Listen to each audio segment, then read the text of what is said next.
on here than our society has even the slightest idea. And it's something sacred, it's something holy, and it's not just what our society teaches us, but it's what God and the church ultimately teaches us. So it is a very important thing that fear be taken away, because fear has no aspect of love in it. Fear is a lack of love.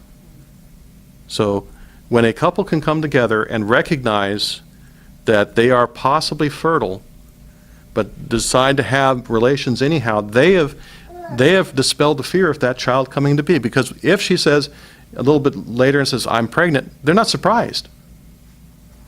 They knew what happened. Whereas the contracepting couple goes, oh, what now? What is he going to be happy? Is this a reason to be happy or upset or what? I think the NFP couple says, we knew that was going to happen.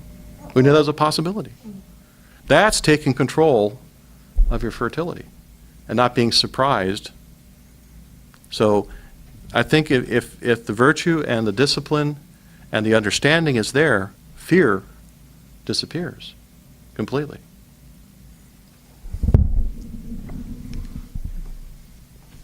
Any other questions? I think it's interesting how we have such a healthy generation, use organic cleaning products, organic food, organic milk, organic meat, but then they put a patch on, they don't have a cycle for 6 months. Okay. And I just wondered if you could touch on what the artificial contraception does to your actual body. There you go. It does too much. Too many bad things. Well, artificial contraception, there's so many different kinds, first of all. There's the IUD, which is the implantable, device inside of you. There's the Depo shot, which is an injectable form that you can get. A lot of the teenagers that I see in the clinic, they go to family planning side of the clinic and they get every 3 months. It changes your fertility, number one, and it causes, it can do a lot of harm by making your fertility poor, because a lot of girls who get on Depo-Provera, when they get off of it and they want to conceive later on, they can't conceive because it takes a long time for you to gain back your normal fertility. So it changes your normal fertility, and it can permanently damage that. Contraception can do, birth control pills can do other things like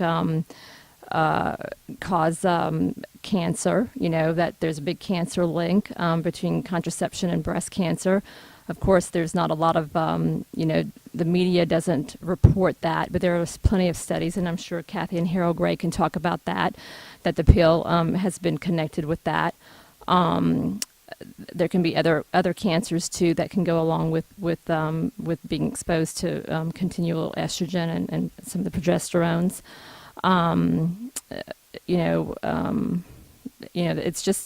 It's just not good. There are other effects too. Would you like to speak on that? The birth control pill is linked with 35 to 40 medical side effects ranging from nausea to death. One of the things that we learned recently was that the pill ages your uterus as you're on it, and so girls who get started on the pill young because they're regulating their cycles, and then they're taking it, say, from 15 to 25, and then they get married, maybe they take it a few more years because of their career. Well, by the time they come off of it to get ready to try to conceive, their uterus now looks like the uterus of a 40-year-old woman instead of a 25-year-old woman, because they've been on the pill for 10 years, so their uterus is aged twice as much. It does change the viability. So it's not just the simple solution that most girls think it is. And the fact that it can cause death is, I know most people think, but my son went to the funeral of a girl in college who died from a pulmonary embolism. Where does a young, healthy 20-year-old college girl come up with a pulmonary embolism? The first thing I thought of was she on birth control pills? Because that's, so it. And a lot of girls who have PCO, a lot of physicians will put girls on with PCO who are usually overweight and who are pre-diabetic, and put them on PCO to regulate their periods, when actually it's the worst thing to do for them, as I'm sure Teresa will tell you with her Creighton model. Actually, it does more harm for their PCO than actually helping them. So it's masking the underlying problem, which is, the insulin resistance, and which they're actually having. So they really need to be put on metformin, which can help with their insulin resistance. So, and other things, decreasing bone mass. You have kids on Depo-Provera who have, when they'll be older and they'll have really a lot of osteoporosis because they've been on Depo-Provera for a long time. So, there are other side effects too. We do have a brochure up here on the birth control pill, how it works. The other issue to that is that it does, one of the aspects of the birth control pill is that it works. One of the ways it works is by keeping the lining of your uterus very slim and making the uterus hostile to implantation, so that if you do conceive and you can ovulate while you're on the pill, it depends on the type of pill, but varying from probably in the 20s to 1 in 5 cycles to 50% of cycles ovulation actually occurs.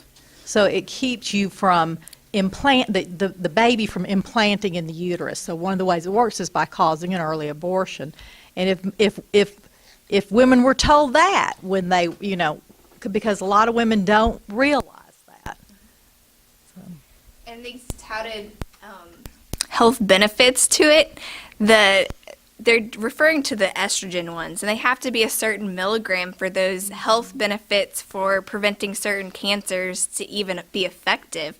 But they don't use those doses in the U.S. anymore. There's a couple on the market, like 3 that are still on the market, but they're presenting it like all of them are that way, but they're very, very rarely used. So there's not even the health benefit to it that they're saying that it is, unfortunately, and that's really a push, for they're saying that it'll prevent endometrial cancer, and it just doesn't.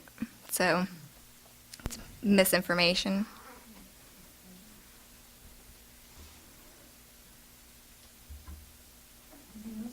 I was thinking those implants that they're putting in into their skin that they'll keep up for almost 5 years.